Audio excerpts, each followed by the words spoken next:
Hello everyone, welcome to our channel Pawan physics. इस video के अंदर हम डिस्कस करेंगे average power in LCR circuit. तो लास्ट वीडियो के अंदर हमने जो एलसीआर सर्किट डिस्कस किया था उसके लिए हमने एनालिटिक सॉल्यूशन और फेजर सॉल्यूशन कर चुके हैं। तो अब हम इसके अंदर पावर के लिए एक्सप्रेशन फाइंड आउट करेंगे। कैसे फाइंड आउट करेंगे? बिल्कुल सेम वैसे ही जैसे हमने इंडिविजुअल रेजिस्टर और इंडक्टर और कैपेसिटर का केस किया था, सेम प्रोसीजर हम यहाँ पर अप्लाई करेंगे। सबसे पहले हम इंस्टेंटेनियस पावर लिखेंगे किसी भी इंस्टेंट पे, वहाँ से फिर हम स्मॉल वर्डन की वैल्यू फाइंड आउट करेंगे, फिर हम टोटल वर्डन की वैल्यू फाइंड आउट करेंगे और फिर उससे हम कंप्लीट साइकिल के लिए पावर की वैल्यू फाइंड आउट कर लेंगे। तो देखिए कैसे करेंगे। ये आपके पास एलसीआर सर्किट है। ये रजिस्टर जिसका रेजिस्टेंस R है, इंडक्टर जिसका इंडक्टेंस L है, कैपेसिटर जिसका कैपेसिटेंस C है। एसी सोर्स से आपने कनेक्ट कर रखा है जिसकी सप्लाई कितनी है, V = V0 sin omega t। तो यहाँ से जब हमने इस सर्किट को सोल्व किया था तो हमारे पास जो वोल्टेज जो थी ये आपके पास कितनी है, V0 sin of omega t, और जो करंट जो आया था वो हमारे पास कितना आया था, I0 sin of omega t plus phi, where V0 and I0 is the maximum value of voltage and current. phi जो है वो इस सीरीज एलसीआर सर्किट के लिए कितना भी हो सकता है, जो भी आपके पास आए प्लस माइनस में जितना भी आ सकता है। ओके, अगर सिर्फ और सिर्फ रजिस्टर होता तो ये phi 0 हो जाता, इंडक्टर होता तो phi जो है यहाँ पर इन केस ऑफ इंडक्टर करंट जो है वो 90 डिग्री एंगल पीछे चलता है। 90 डिग्री एंगल पीछे चलता है तो यहाँ पर phi जो है यहाँ पर माइनस के π/2। कैपेसिटर के केस में करंट जो है 90 डिग्री एंगल आगे चलता है तो यहाँ पर phi π/2 प्लस के π/2। ओके, और बाकी इस कॉम्बिनेशन में ये वैल्यू कुछ भी आ सकती है, जो भी है प्लस 50 डिग्री माइनस 50 डिग्री कुछ भी आ सकती है। अब हमें वैल्यू फाइंड आउट करनी है एवरेज पावर की। तो सबसे पहले अगर मैं लिखना चाहूँ इंस्टेंटेनियस पावर किसी भी इंस्टेंट पे, तो आपके पास क्या होते हैं, P = VI। तो यहाँ से अगर मैं लिखना चाहूँ तो क्या होगा मेरे पास, P = V0 sin of omega t, I0 sin of omega t plus phi। अब ये आपके पास किसके इक्वल होती है, P = dW/dt, जो हम करते आ रहे हैं। तो इसको मैं लिख सकता हूँ P = dW/dt। तो स्मॉल वर्डन की जो हमारे पास अमाउंट आ जाएगी dt टाइम के लिए वो कितनी आ जाएगी, V0 sin of omega t, I0 sin of omega t plus phi dt। Okay, इसको थोड़ा सा सोल्व कर लेते हैं। तो dW = V0 I0 sin of omega t और sin omega t plus phi। तो ये आपके पास बन गया sin A प्लस B। तो sin A प्लस B आपके पास क्या होता है, sin A cos P plus cos A sin B। तो इसको मैं कैसे लिख सकता हूँ, sin omega t cos of phi plus cos omega t sin of phi with dt। Okay, या dW = V0 I0 sin omega t, अंदर multiply करोगे तो साइन स्क्वेयर हो जाएगा cos of phi। Okay, plus V0 I0 sin omega t, अंदर multiply करोगे cos omega t sin of phi। dt इसके साथ भी है और dt इसके साथ भी है, दोनों के साथ, इसके साथ भी और इसके साथ भी। ये हमारे पास स्मॉल वर्कडन आ जाएगा थोड़े से टाइम dt के लिए। हमें चाहिए कंप्लीट वर्कडन चाहिए हमें कंप्लीट साइकिल के लिए, फुल साइकिल के लिए। कितने टाइम पीरियड के लिए, 0 से t तक। तो कंप्लीट को इंटीग्रेट कर दीजिए आप, इस सारे को इंटीग्रेट करोगे तो 0 से t तक इंटीग्रेट करोगे आप इसको, तो इधर की साइड आपके पास टोटल वर्कडन आ जाएगा। टोटल वर्कडन जितना भी आएगा उसको मैं दिख रहा हूँ यहाँ पर capital W, that is equal to, जब आप इसको लिखोगे तो 0 से capital T V0 I0 sine square omega t cos of phi dt plus 0 to capital T V0 I0 sine of omega t cos of omega t sine of phi dt। Okay, अब आपने इसको solve करना है। तो solve कैसे करेंगे, mostly हम इसको सोल्व कर चुके हैं। देखिए आपके पास जो वैल्यू जो आएगी वो क्या आ जाएगी,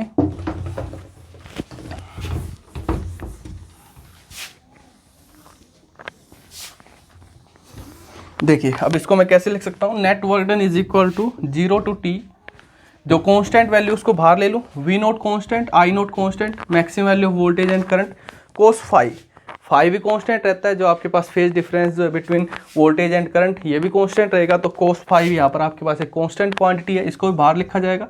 cos phi इंटीग्रेशन किसका, साइन स्क्वेयर ओमेगा t का with respect to dt, limit 0 to capital T, plus V0 I0 constant बाहर ले लो, साइन phi कांस्टेंट, तो साइन phi भी कांस्टेंट, इसको बाहर ले लो, लिमिट 0 टू t, इंटीग्रेशन किसका, sine omega t cos omega T D T. अब देखिए इसका भी हम इंटीग्रेशन कर चुके हैं, जो लास्ट वीडियो जो हमारे पास आई थी रेजिस्टर, इंडक्टर, कैपेसिटर, और इसका भी हम इंटीग्रेशन कर चुके हैं।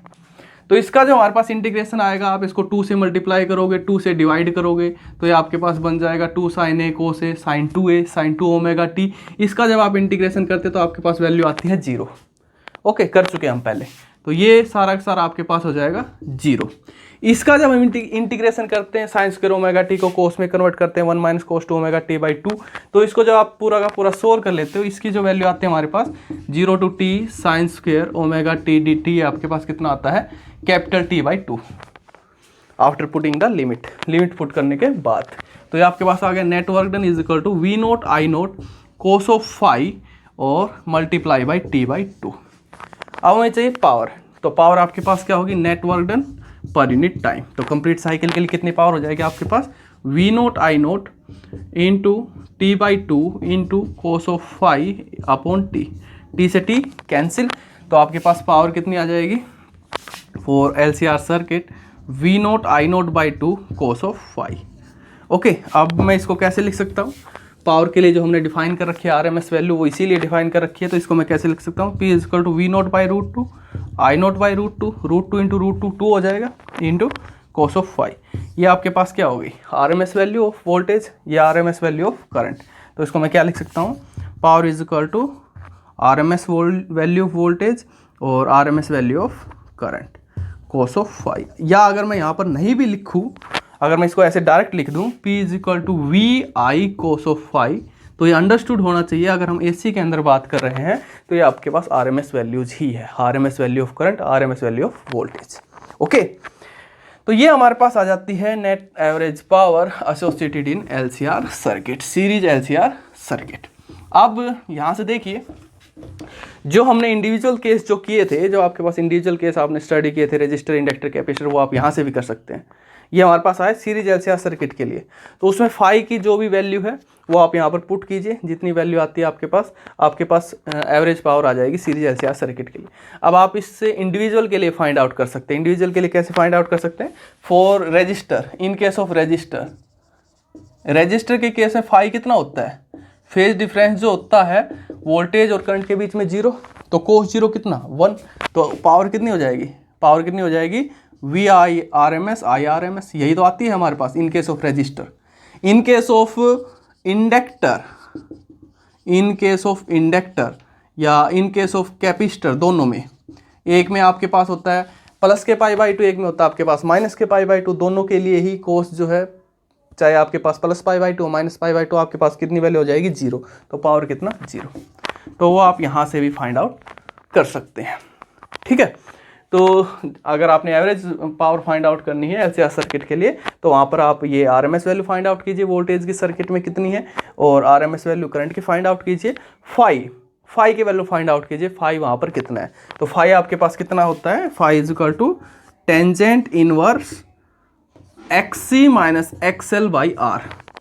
अब देखिए अब हमने जो दो मेथड स्टडी किए थे, एक में आया था हमारे पास tangent inverse XL minus XC by R, एक में आया था XC minus XL by R। तो जो आपका एक्चुअल जो मेथड जो है, बिल्कुल जो राइट जो मेथड, वो एनालिटिकल सॉल्यूशन है, क्योंकि हमने फेजर मेथड के हमने पहले डिसएडवांटेज बता दिए थे। आप किसी भी टाइम पे आप उसको फेज एंगल लेकर के स्टार्ट कर सकते हैं, तो हमारे पास सही नहीं है, डिसएडवांटेज है उसका। जो एक्चुअल जो हमारे पास मेथड है वो आपके पास है एनालिटिकल मेथड, एनालिटिकल सॉल्यूशन। तो उससे हमारे पास जो वैल्यू आई है वो आपने न्यूमेरिकल सोल्व करते टाइम यूज करनी है, फेजर वाली यूज नहीं करनी है, उसमें गलत हो सकता है आपका आंसर, तो आपने यूज करनी है एनालिटिकल सॉल्यूशन वाली। तो ये हमारे पास वैल्यू आती है फाई की फ्रॉम एनालिटिकल सॉल्यूशन। और जो जेड की जो वैल्यू आती थी हमारे पास, वो कितनी आती थी, R² plus XL minus XC the whole square from phasor method and from analytical method XC minus XL का होल स्क्वायर। इसकी तो कोई बात नहीं है, तो आपके पास चाहे आप इसको XL minus XC the whole square लिख लीजिए, चाहे XC माइनस XL का होल स्क्वायर लिख लीजिए, सेम वैल्यू ही आएगी। लेकिन ये गलती मत कर देना, इसको आप XC minus XL by R ही लिखोगे। जो एनालिटिकल सॉल्यूशन से जो हमारे पास वैल्यू आई थी वही आप लेकर के चलोगे न्यूमेरिकल सोल्व करते टाइम। ओके, अब आगे इससे इंपॉर्टेंट जो टर्म आती है, एक दो चीज़ें और देखिए। सबसे पहले तो हम यहाँ पर डिफाइन करते हैं पावर फैक्टर के बारे में। तो देखिए पावर फैक्टर को हम कैसे डिफाइन करते हैं। हमारे पास अभी अभी जो फॉर्मूला जो आया पावर का एलसीआर सर्किट के लिए क्या है हमारे पास, P is equal to VRMS IRMS cos of phi. ये जो हमारे पास पावर आई है इस पावर को हम बोलते हैं ट्रू पावर या एक्चुअल पावर, आप इसे नाम दे सकते हो। ये आपके पास क्या है V इंटू आई, ये भी तो एक टाइप से आपके पास पावर ही होती है। इन केस ऑफ रजिस्टर जो आपके पास पावर होती है VRMS into IRMS, but we are discuss about series LCR circuit. LCR circuit के बारे में बात करें तो हम इसको पावर का नाम नहीं दे सकते, इसको हम नाम देते हैं, ये आपके पास जो फैक्टर है इसे हम नाम देते हैं अपेरेंट पावर। तो जो आपके पास ट्रू पावर और अपेरेंट पावर का जो आपके पास रेशियो जो होता है उस रेशियो को हम नाम देते हैं पावर फैक्टर का। तो आपके पास ये रेशियो क्या हो जाएगा, ट्रू पावर आपके पास कितनी है P और अपेरेंट पावर आपके पास कितनी है VRMS IRMS। इनका जो रेशियो होता है वो हमारे पास होता है पावर फैक्टर। और ये होता है किसके इक्वल है एक्चुअल में, P upon VRMS upon IRMS is equal to cos of phi. तो cos फाई जो है दैट इज पावर फैक्टर, ये आपके पास होता है पावर फैक्टर। ठीक है, तो ये है आपके पास, इसी को हम नाम देते हैं पावर फैक्टर का। अब यहां से आपको cos फाई की वैल्यू अगर आप फाइंड आउट करना चाह रहे हैं, अगर आपको फाई की वैल्यू पता है, अगर आपने फाई की वैल्यू फाइंड आउट कर रखी है तो आप फाई की वैल्यू यहाँ पे पुट करके direct cos phi find out कर सकते हैं। या अगर आप अगर आप इसके लिए cos फाई की वैल्यू फाइंड आउट करना चाह रहे हैं, फाई की वैल्यू निकालना चाह रहे हैं, तो उसके लिए ये जरूरी नहीं है आप पहले ये फॉर्मूला अप्लाई करेंगे, that is tan inverse XC minus XL by R। आप डायरेक्ट भी निकाल सकते हैं। हमने जो लास्ट वीडियो में जो अज्यूम किया था, जो हमारे पास cos फाई जो था वो क्या था हमारे पास R बाई Z, यही था। ये आप इम्पीडेंस ट्रायंगल से भी निकाल सकते हैं। जो हमारे पास इम्पीडेंस ट्रायंगल जो आई थी ये हमारे पास R था। अगर हम उसके रेजिस्टेंस की बात करते हैं या अगर हम वोल्टेज की बात करते हैं तो ये VR that is equal to VL minus VC या VC minus VL and that is equal to R that is equal to phi. ये हमारे पास कितना था, फाई था, ये 90 था। ओके, ये आपके पास क्या था जो आए थे हमारे पास Z इम्पीडेंस ट्रायंगल से, ये आपके पास XL माइनस XC। तो यहाँ से अगर मैं cos फाई निकालना चाहूँ तो cos फाई मेरे पास कितना होगा, बेस अपॉन हाइपोटेन्यूज। तो यहाँ पर बेस मेरे पास कितना है R, हाइपोटेन्यूज मेरे पास कितना है Z, तो R बाई Z। तो आप डायरेक्ट वैल्यू अगर आपको R resistance of the register और इम्पीडेंस ऑफ द सर्किट अगर आपको पता है तो डायरेक्ट आप यहाँ से भी निकाल सकते हैं cos फाई। ये जरूरी नहीं है पहले आप इससे निकालोगे फिर आप इसमें पुट करोगे, cos फाई आप यहाँ से निकाल सकते हो। ये हमारे पास होता है पावर फैक्टर। अब अगर हम फिर से अलग अलग से डिस्कस करते हैं power factor for non inductive circuit. ये नॉन इंडक्टिव सर्किट क्या होता है, नॉन इंडक्टिव मतलब जहाँ पर आपको इंडक्शन देखने को नहीं मिलेगा। नॉन इंडक्टिव मतलब वहाँ पर सिर्फ और सिर्फ सर्किट में रजिस्टर है, रजिस्टर है, ओनली फॉर रेजिस्टेंस। तो उसको हम AC circuit containing register only भी नाम देते हैं या हम उसको नॉन इंडक्टिव सर्किट का भी नाम देते हैं, कंफ्यूज नहीं होना है। ओके, तो उसके लिए अगर हम पावर फैक्टर फाइंड आउट करते हैं तो हमारे पास कितना आएगा, देखिए इस केस में हमारे पास in case of resistor case में हमारे पास फेज डिफरेंस कितना होता है, फाई कितना होता है 0। तो cos 0 कितना हो जाएगा आपके पास 1। तो cos 0 आपके पास कितना 1। तो इन केस ऑफ रजिस्टर या in case of non inductive circuit आपके पास पावर फैक्टर कितना होगा, 1 होगा। अब जरा आ जाइए इंडक्टिव और कैपेसिटेटिव सर्किट के ऊपर। इंडक्टर और कैपेसिटर के केस में हमारे पास क्या होता है, फाई जो है एक के केस में π/2, दूसरे के केस में -π/2। तो उस केस में हमारे पास क्या आएगा, cos π/2 या cos -π/2 दोनों ही केस में हमारे पास 0 होता है। तो पावर फैक्टर फॉर कैपेसिटर और इंडक्टिव सर्किट जो हमारे पास होता है उसके लिए हमारे पास पावर फैक्टर कितना आ जाता है, ये आपके पास आ जाता है 0। ये हमारे पास कितना आ जाता है 0। मीनिंग क्या है इसका, अब जरा मीनिंग भी समझ लीजिए। पावर फैक्टर 0 ले लीजिए इन दोनों के लिए, या इसके लिए 1 ले लीजिए, या यहाँ से पावर देख लीजिए। हमारे पास पावर जो आई थी in case of resistor that is equal to VRMS IRMS, in case of capacitor and inductor is equal to 0। इसका मतलब क्या है कि जब आपके पास सर्किट में सिर्फ और सिर्फ इंडक्टर है या सिर्फ और सिर्फ कैपेसिटर है तो वहाँ पर पावर डेसिपेटेड 0 है, वहाँ पर कोई पावर का लॉस नहीं हो रहा है। वहाँ पर आपके पास जो हम वर्क डन जो कर रहे हैं उसे वर्क डन को करने के लिए आपको कोई पावर की ज़रूरत नहीं है, वहाँ पर आपको कोई पावर का लॉस नहीं हो रहा है, पावर डेसिपेटेड इज 0। तो उस केस में होगा क्या, जो वहाँ पर आपके पास उस केस में जो करंट जो फ्लो करता है उस करंट को हम नाम देते हैं आइडियल करंट या वाटलेस करंट। क्यों नाम देते हैं, क्योंकि उस करंट को फ्लो करने के लिए आपको उसके ऊपर कोई भी काम करने की ज़रूरत नहीं है। क्यों ज़रूरत नहीं है, क्योंकि पावर 0, पावर आपके पास क्या होता है work done per unit time. तो power 0 it means work done 0, जब हमने वर्क डन फाइंड आउट किया था कंप्लीट साइकिल के लिए वो 0 आया था, तभी तो पावर 0 आई थी। मतलब आपको उसके लिए ऊपर कोई भी काम करने की ज़रूरत नहीं है। जब काम ही नहीं कर रहे तो पावर भी 0, तो उस केस में मतलब कहने का वो करंट अपने आप फ्लो करेगा। तो वहाँ पर जो इंडक्टर और कैपेसिटर के केस में जो करंट फ्लो करता है, जहाँ पर पावर 0 है, नेट वर्क डन 0 है, उस करंट को हम नाम देते हैं आइडियल करंट या wattless current. But in case of register के केस में आपके पास पावर या वर्क डन 0 नहीं होती है, आपको उसके ऊपर काम करना पड़ेगा। जब आप काम करोगे work done per unit time, तो पावर कुछ ना कुछ वहाँ पर डेसिपेटेड पावर आपको देखने को मिलेगी, पावर वहाँ पर आपके पास, तो वहाँ पर आपको कुछ ना कुछ काम करना पड़ेगा। उसके केस में आपके पास पावर 0 नहीं होती है, तो वहाँ पर हम उसको आइडियल करंट या वाटलेस करंट का नाम नहीं दे सकते हैं इन केस ऑफ रजिस्टर के केस में। इंडक्टर और कैपेसिटर के केस में नाम दे सकते हैं, लेकिन ये आपको तभी देखने को मिलेगा जब आपके पास इंडक्टर और कैपेसिटर जो बिल्कुल प्योर है, आइडियल है। अब जो मैं पहले से आपको बता चुका हूँ कि इस यूनिवर्स के अंदर आइडियल चीज़ कुछ भी नहीं है। जो इंडक्टर है वो थोड़ा बहुत रजिस्टर का काम भी करता है, थोड़ा बहुत कैपेसिटर का काम भी करता है। जो कैपेसिटर है वो थोड़ा बहुत इंडक्टर का काम भी करता है, रजिस्टर का भी काम करता है। जो रजिस्टर है वो थोड़ा बहुत इंडक्टर का काम भी करता है, कैपेसिटर का काम भी करता है। तो उसमें आपको अगर हमने जो भी केस किए वो सारे के सारे आइडियल मान करके चले हैं, लेकिन एक्चुअल में आइडियल है नहीं, 100% प्योर कुछ भी नहीं है। तो ये एक्चुअल में 0 नहीं आता है, कुछ ना कुछ वैल्यू जरूर आती है। ओके, तो ये था सारा का सारा इससे रिलेटेड। अब इन सब से रिलेटेड एक प्रॉब्लम करते हैं। देखिए क्वेश्चन क्या है आपके पास, a sinusoidal voltage of peak value 283 volt. कोई साइनोसॉइडल वोल्टेज है आपके पास, मतलब टाइम वेरिंग वोल्टेज है, अल्टरनेटिंग वोल्टेज है, जिसकी पीक वैल्यू कितनी है 283 वोल्ट। तो अब उसने क्या कहा है, पीक वैल्यू मतलब मैक्सिमम वैल्यू ऑफ वोल्टेज कितनी है आपके पास 283 volt, and frequency 50 hertz. Frequency कितनी है 50 hertz. Is applied to a series LCR circuit. Series LCR circuit में अप्लाई किया है उसको, in which R is equal to 3 ohm. Resistance जो है रजिस्टर का 3 ओम है। इंडक्टेंस जो है इंडक्टर का वो 25.48 मिली हेनरी है, और कैपेसिटेंस ऑफ द कैपेसिटर जो है वो 796 माइक्रो फैराड है। Find the impedance of the circuit. आपने क्या निकालना है, एक तो सबसे पहले impedance of the circuit, the phase difference between the voltage and current. Phase difference की वैल्यू निकालनी है वोल्टेज और करंट के बीच में। Power dissipated in the circuit, power की वैल्यू निकालनी है, और पावर फैक्टर आपने निकालना है, power factor that is equal to cos phi।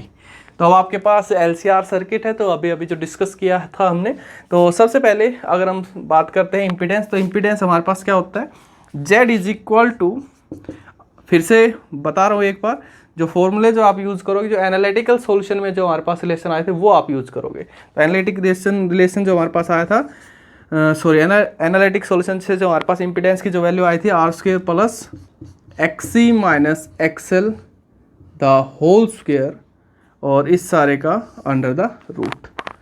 ठीक है, या आप इस केस में आप ये भी लेकर के चल सकते हो, इसके लिए कोई दिक्कत नहीं है, XL minus XC the whole square, but tan phi के केस में आपने याद रखना है। ओके, तो अब यहाँ से आपके पास ये कितना हो जाएगा, Z is equal to R की वैल्यू हमारे पास गिवन है, लेकिन XL और XC नहीं है, तो निकाल लेते हैं। XL is equal to omega L that is equal to 2 pi nu L, और XC is equal to 1 by omega C that is equal to 1 by 2 nu C। Okay, तो यहाँ से जब आप इसको सोल्व करोगे, 2 into 3.14 into nu 50L, SI system में convert करोगे तो 25.48 इंटू 10⁻³ हेनरी, इसको कन्वर्ट करोगे तो 796 इंटू 10⁻⁶ फेराड। तो ये आपके पास 25.48 इंटू 10⁻³ सोल्व करने के बाद जब आप इसे सोल्व करोगे तो ये आएगा आपके पास अप्रोक्सीमेटली 8 ओम। चेक कर लेना, यही आता है, कुछ और आता है। XC जब आप फाइंड आउट करोगे 1/2 into 3.14 into new 50 into C, capacitance of the capacitor 796 into 10⁻⁶। इस सारे को जब आप सोल्व करोगे तो ये आपके पास आ जाता है अप्रोक्सीमेटली 4 ओम। ओके, तो अब वैल्यू पुट कर लीजिए। R आपके पास कितना है 3 का स्क्वायर, प्लस XL ले लीजिए, XL माइनस XC ले लीजिए, या XC माइनस XL ले लीजिए, तो 8 माइनस 4 या 4 माइनस 8 उसका स्क्वायर करोगे तो बात तो वही है। तो ये आपके पास इसका स्क्वायर, तो 8 माइनस 4 मतलब 4 का स्क्वायर, तो 3 स्क्वायर 9, 4 स्क्वायर 16, 9 प्लस 16 25। तो Z की वैल्यू आ गई आपके पास 25 अंडर द रूट, मतलब 5 ओम। ये आ गया आपके पास इम्पीडेंस 5 ओम। इम्पीडेंस मतलब total resistance of the circuit आपके पास कितना है 5 ओम। नेक्स्ट अब आपने निकालना है फाई की वैल्यू। अब फाई की वैल्यू कैसे फाइंड आउट करेंगे, तो इसके लिए हमारे पास जो लेसन आया था phi is equal to tangent inverse XC minus XL by R. Okay, XL minus XC नहीं करना है, XC minus XL analytical solution वाला। तो ये आपके पास क्या आएगा टेन इनवर्स एक्सी। एक्सी हमारे पास जो आया है कितना आया है 4 minus XL 8 divide by R 5। तो ये आपके पास कितना हो जाएगा 10 inverse minus 4 by 5, minus 4 by 5। तो ये जब आप इसे सोल्व करोगे तो ये आपके पास आएगा अप्रोक्सीमेटली माइनस 53.1 डिग्री, माइनस के 53.1 डिग्री। अब अगर आप इसको यहाँ पर XL minus XC upon R लेकर के चलते तो ये आपके पास प्लस का आ जाता। तो ये गलती नहीं करनी है, यहाँ पर आपने इसको ऐसे यूज़ करना है। तो ये आपके पास कितना आ गया माइनस के 53.1 डिग्री। सोल्व कर लेना। ओके, अब नेक्स्ट पूछता है पावर। तो पावर के लिए हमारे पास क्या रिलेशन आया था एलसीआर सर्किट के लिए, P is equal to V R M S I R M S cos of phi. तो अब उसने क्या वैल्यू दे रखी है, पीक वैल्यू दे रखी है। पीक वैल्यू दे रखी है हमें किसकी, वोल्टेज की। तो अब यहाँ से अगर हम फाइंड आउट करना चाहें किसकी वैल्यू, करंट की, तो करंट की वैल्यू यहाँ से हम फाइंड आउट करेंगे तो हमारे पास पीक वैल्यू आएगी किसकी, करंट की। That is equal to I naught is equal to V naught by Z. तो वी नोट कितना है 283 और जेड हमारे पास कितना है 5। तो इसको सोल्व करोगे तो आपके पास जितना भी आएगा ये आपके पास अप्रोक्सीमेटली 5 4 5 6 और या यहीं से निकाल लेते हैं डायरेक्ट। पहले डायरेक्ट जो है पहले वी आर एम एस निकाल लेते हैं। तो आपके पास वी आर एम एस जो क्या होता है 0.707 of V naught, 0.707 of V naught. तो जब आप ये वैल्यू फाइंड आउट करोगे वी आर एम एस तो that is equal to 0.707 into 283। I R M S find out करेंगे तो I R M S is equal to V R M S upon total resistance of the circuit that is equal to Z. तो ये आपके पास कितना हो जाएगा 0.707 into 283 divided by Z कितना है आपके पास 5। तो ये वी आर एम एस, ये I R M S, phi की वैल्यू फाइंड आउट कर ली है। वैल्यू पुट करके सोल्व कीजिए, आपके पास पावर की वैल्यू आ जाएगी। ओके, तो ये जितनी वैल्यू आएगी आपके पास 0.707 into 283 into 0.707 into 283 upon 5 into cos of minus के 53.1 डिग्री। तो कोस माइनस थीटा और कोस थीटा एक ही बात है, तो यहाँ पर कोस 53.1 डिग्री। सोल्व करने के बाद जो भी आपके पास वैल्यू आएगी आपके पास पावर की वैल्यू आ जाएगी।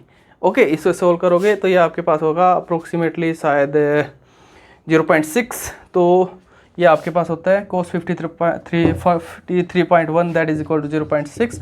तो इसे सोल्व करोगे तो आपके पास ये वैल्यू आ जाएगी अप्रोक्सीमेटली 4800 वाट। चेक कर लेना, यही आती है, कुछ और आती है। नेक्स्ट देखिए पावर फैक्टर। तो पावर फैक्टर हमारे पास क्या होता है, पावर फैक्टर जो आया था हमारे पास cos of phi, cos phi. तो फाई की वैल्यू हमने निकाल रखी है डायरेक्ट, अगर यहाँ से निकालना हो तो यहाँ से निकाल लेना आर बाई जेड, नहीं तो इसमें तो हमने फाई की वैल्यू निकाल ही रखी है। तो फाई की वैल्यू हमारे पास कितनी है 53.1 माइनस के 53.1।